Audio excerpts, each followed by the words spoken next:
Olá, meus alunos de Direito Processual, tudo bem com vocês? Esse é o nosso primeiro encontro após a nossa avaliação inicial, que já está sendo objeto das devidas correções individuais, para lançamento das notas a vocês. No entanto, nós vamos fazer aqui alguns comentários a respeito da prova, estabelecer aqui alguns padrões de correção que estão sendo utilizados, de modo que vocês possam aí, eventualmente, esclarecer as suas dúvidas. Muito bem, pessoal. A prova inicial, ela trabalha com 3 casos concretos simulados, a qual, após a narrativa dada ao caso, são feitas 2 perguntas, também de cunho discursivo, no qual vocês devem apresentar a solução processual mais adequada para o enfrentamento daquela questão ou responder à indagação ali pertinente, ok? Primeira questão de nossa prova conta a seguinte narrativa. Álvaro, proprietário de um terreno rural na região de Carmópolis, de Minas, que faz divisa com a fazenda Serra Negra.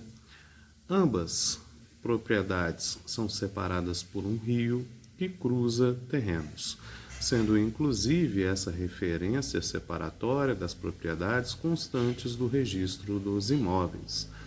Ocorre que após dias seguidos de constantes chuvas, verificou-se que o rio naturalmente alterou seu curso, avançando a fazenda Serra Negra cerca de uns 3 metros, implicando na diminuição da propriedade do senhor Chico, dono da fazenda Serra Negra, e uma ampliação da propriedade de Álvaro. Inconformado, o senhor Chico ordena a Nelson, seu funcionário e caseiro da propriedade, que coloque cercas separando as propriedades. Porém, 3 metros adentro, recuperando a margem de terreno que foi perdida pela modificação do curso do rio.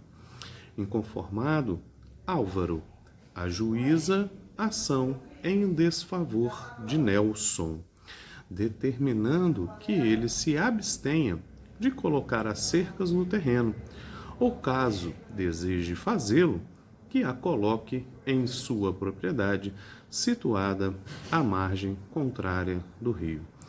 Pessoal, aqui nós estamos diante de uma narrativa de um fato, Aqui pouco é relevante, se o fato do rio ter mudado seu curso de forma natural ou não, essa circunstância meritória, de a quem tem a devida razão sobre o caso, ela não é enfrentada nas questões que veremos a seguir. É a perspectiva processual adotada, que de fato interessa para as respostas da questão. Na letra A, vem a seguinte indagação. Considerando a situação hipotética, que matéria preliminar poderia ser arguída por Nelson como defesa processual a ser inserida na contestação? Nós sabemos que uma das modalidades de defesa que podem ser apresentadas pelo réu em sede de contestação são as chamadas defesas processuais, consideradas assim como preliminares de contestação, inseridas no artigo 337 do Código de Processo Civil, a qual já foi objeto de trabalho por nós. Aqui, no caso, percebe-se claramente que Álvaro, ao ajuizar a ação, ao invés de fazê-lo na pessoa do senhor Chico, que é o proprietário da fazenda, ele visa atingir a figura de Nelson, caseiro, responsável pela colocação da cerca. Nesta situação, é flagrante a ilegitimidade passiva de Nelson para figurar no polo passivo dessa relação processual como réu. Nessa situação específica, Nelson poderá arguir a sua ilegitimidade passiva para responder à presente demanda, podendo inclusive indicar a figura do senhor Chico, proprietário da fazenda, como o legitimado para responder à presente demanda. Na questão B, vem uma perspectiva. Como podemos classificar a acumulação de pedidos feitas por Álvaro? É uma espécie simples, subsidiária, alternativa ou sucessiva? Bom, sabemos que a acumulação simples é aquela acumulação em que o autor ele faz mais de um pedido, mas esses pedidos eles podem ser apreciados isoladamente, e não prejudicam o exame do outro. Eles podem ser todos acolhidos, acolher apenas um ou não acolher nenhum deles. Na acumulação subsidiária, na acumulação subsidiária há um pedido principal, a qual o autor deseja que seja acolhido. Porém, na impossibilidade de seu acolhimento, que se aprecie um outro pedido colocado como sugestão pelo respectivo autor da demanda. Na acumulação sucessiva, nós vamos ter aqui que vários pedidos são feitos, porém, o exame de um pedido principal prejudica o exame dos demais, porque estão a eles vinculados. É aquela situação de um pedido prejudicial. Aquela perspectiva de seu não acolhimento importa também no não acolhimento dos demais. No pedido alternativo, também temos mais de um pedido. Porém, nessa perspectiva, não importa ao autor qual deles possa ser acolhido. Pode ser acolhido um ou pode ser acolhido outro. No caso aqui em exame, se retornarmos ao caso, percebemos claramente que, inconformado, ajuiza a ação em desfavor de Nelson, determinando que ele se abstenha, ou seja, exige uma abstenção, uma atitude negativa de colocar as cercas no terreno. Ou, querendo ele fazê-lo, que coloque na sua propriedade. Dentro dessa perspectiva, percebemos claramente que trata-se de uma acumulação alternativa, pois é dado uma opção ao réu sobre o que fazer, podendo não colocar as cercas ou a colocando, que o faça da forma indicada pelo autor. Então, nessa perspectiva, podemos classificar os pedidos feitos por Álvaro como uma espécie de cumulação alternativa. A segunda demanda vem falar para nós o seguinte: João Américo varria a porta de sua residência quando foi violentamente atacado por um cão da raça Pitbull, que se desprendeu da coleira de seu dono, José Rezende, que passeava com o animal. Em decorrência das lesões, João Américo manca de uma das pernas, pois teve o nervo afetado pelas mordidas do animal. Apesar de José Rezende não ter prestado qualquer auxílio financeiro a João Américo, esse se encontrava resiliente em tomar qualquer medida judicial contra o vizinho, pois acreditou tratar-se de um acidente, sem culpa do dono. O acidente ocorreu no dia 20 de 10 de 2016. Passados 2 anos e 11 meses e 20 dias do acidente, João Américo, motivado por uma reportagem televisiva que dizia sobre a periculosidade desse animal, ajuiza uma ação indenizatória, visando responsabilizar civilmente José Rezende pelos danos morais e materiais suportados com o acidente. Recebida a petição inicial, o juiz ordenou a citação de José Rezende por mandado, tendo o oficial de justiça procedido regular citação no dia 2 de dezembro de 2019, tendo sido designada audiência conciliatória no dia 15 de dezembro de 2019. Novamente, pessoal, o mérito da questão, ele não é importante ou relevante para o deslinde, né, das questões processuais que circundam as perguntas realizadas. Tá? Ou seja, o que quero dizer com isso? Não importa a quem tem a razão final.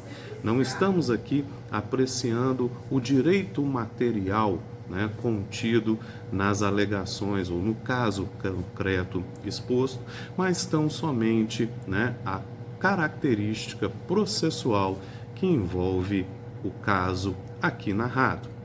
Nessa perspectiva, a questão A vem para a gente discorrer o seguinte: José Rezende comparece em audiência, recusa a proposta conciliatória e, no mesmo ato, junta sua contestação e documentos, alegando uma prejudicial de mérito, dizendo que a pretensão de João Américo está prescrita, porquanto citado, né, em 2 de dezembro de 2019, já havia transcorrido mais de 3 anos do evento danoso, sendo o fato fulminado pela prescrição disposta no artigo 206, parágrafo 3º, inciso 5 do Código Civil de 2002. No mérito, reconhece expressamente que o acidente aconteceu e que seu cachorro, né, atacou João Américo, porém alega que o acidente ocorreu por culpa exclusiva da vítima, que, portando uma vassoura, né, brincou com o cachorro, o instigando, o que fez com que ele se desprendesse da coleira e o acidente viesse a acontecer.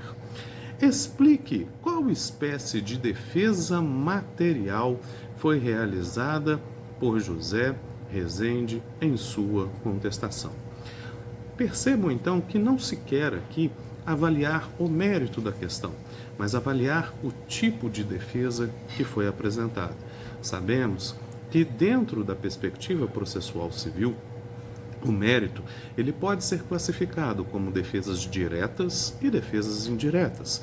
A defesa direta é aquela em que o respectivo réu simplesmente nega o fato, né, que foi ocorrido.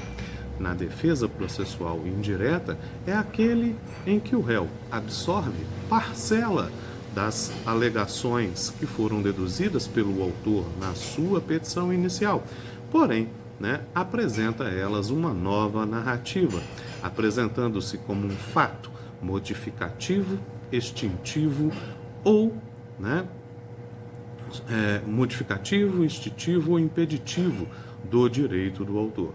Nessa perspectiva, percebe-se claramente que o respectivo réu, ele acaba assumindo parcela da alegação do autor contida na respectiva inicial, né, consistente na ocorrência do evento danoso. Ele admite que o acidente aconteceu, porém, imputa tal fato a culpa exclusiva da vítima, ou seja, ele modifica, dá uma nova versão aos fatos apresentados pelo autor na sua petição inicial. Tá? Então, podemos classificar a defesa feita como uma matéria de defesa de cunho indireto. Na letra B, discorre o seguinte: considere que as datas mencionadas nos eventos anteriores estão corretas e que realmente a prescrição para a reparação civil nos moldes do artigo 206, parágrafo 3º, inciso 5 do Código Civil é de 3 anos. Intimado a oferecer a réplica à contestação, qual o argumento processual poderia ser apresentado por João Américo para afastar a aplicação no caso da prescrição arguída por José Rezende?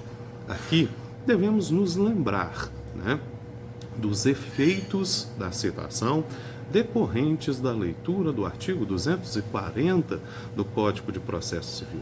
E lá está expressamente disposto que o despacho que ordena a citação promove a interrupção do prazo prescricional e que, sendo essa citação efetivada, os efeitos dessa interrupção retroagem à data da distribuição da petição inicial.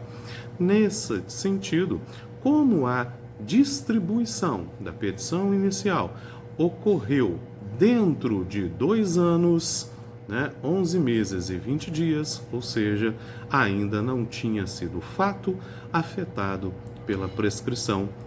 Prescrição essa que foi interrompida pelo despacho que ordenou a citação. Ok? Então, essa seria o padrão de resposta desta questão. Por último, nós temos lá: Rosana ajuizou ação indenizatória contra a operadora de telefonia Claro S.A., alegando que celebrou um contrato de prestação de serviços com a telefonia e que a prestação de serviços sempre foi falha, que nunca conseguiu concluir uma ligação ou ter acesso à internet e que acionou a empresa para que corrigisse o defeito, e a mesma disse que a região em que o serviço foi contratado não possuía cobertura de sinal. Rosana, então, pediu o cancelamento do serviço, porém, a empresa está cobrando R$ 379 correspondente a R$ 379, correspondente a R$ 79 pelo serviço de manutenção que foi solicitado e R$ 300 pela taxa de cancelamento por quebra da fidelidade. Inconformada com a cobrança, não paga o valor e tem seu nome negativado aos órgãos de proteção de crédito. Rosana, então, pede a declaração de débito, a declaração de inexistência do débito, pois não foi a responsável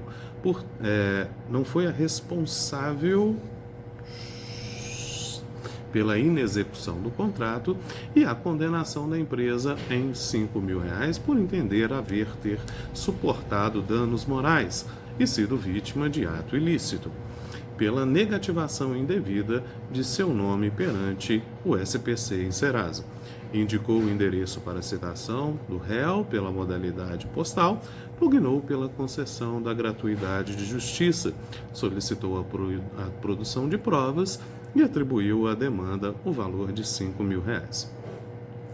Na questão A, novamente enfatizando que o mérito ele é irrelevante para a resposta das questões que se limitam aos aspectos processuais do caso, nós temos na linha A, nossa primeira pergunta, dizendo: identifique e transcreva, a partir da narrativa acima, a causa de pedir que confere embasamento à sustentação aos pedidos feitos por Rosana.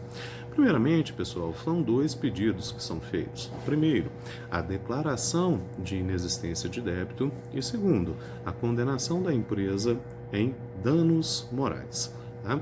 O que baseia, o que lastreia essa pretensão?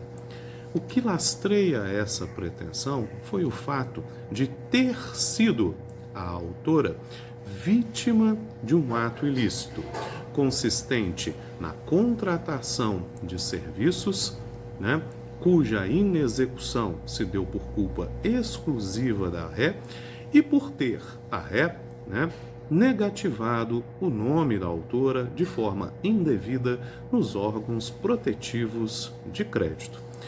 Esta é a causa de pedir, é aquilo que motiva os pedidos que seriam realizados e, consequentemente, os trazem fundamentação. Então, essa seria a causa de pedir a ser indicada e declinada, como resposta ali da questão. Na letra B, nos diz o seguinte: identifique e transcreva somente os requerimentos formulados no caso exposto. Percebam então, pessoal, que há que se fazer uma diferenciação crucial do que se compreende sobre pedidos e o que se entende sobre requerimentos. Pedido é a providência jurisdicional que se espera ter com a sentença, ou seja, é a manifestação do juízo sob a sua pretensão, aquilo que objetiva conquistar. né? Já os requerimentos são todos os requerimentos, né, necessários ou procedimentos necessários para que o processo tenha o seu desenvolvimento regular e possa chegar à conclusão de ser decidido. Aqui nós identificamos, no caso, né, o requerimento da citação, pois a citação é um ato processual fundamental para que o processo venha ter a relação jurídica e, consequentemente, se desenvolver regularmente, né? A concessão de gratuidade de justiça cuida-se de requerimento, pois nenhum juízo pode despachar a petição inicial sem o recolhimento das custas iniciais, então é um procedimento fundamental a gratuidade de justiça ser apreciada. E também o requerimento de produção de provas, né, intimamente ligado na forma pela qual o autor ele vai demonstrar a consistência de seu direito. Então podemos aqui indicar 3 requerimentos específicos: citação, gratuidade de justiça e produção de provas. Essas, então, são as considerações que tínhamos que fazer a respeito de nossa avaliação inicial. Lembrando, pessoal, que esse apontamento é a resposta que a gente titulariza como ideal, porém, né, na avaliação e na correção das provas de vocês, levaremos em consideração as narrativas que vocês fizeram e apresentaram, né, e que estivessem mais próximas à resposta desejada. Grande abraço para vocês, tenham um bom dia, até mais.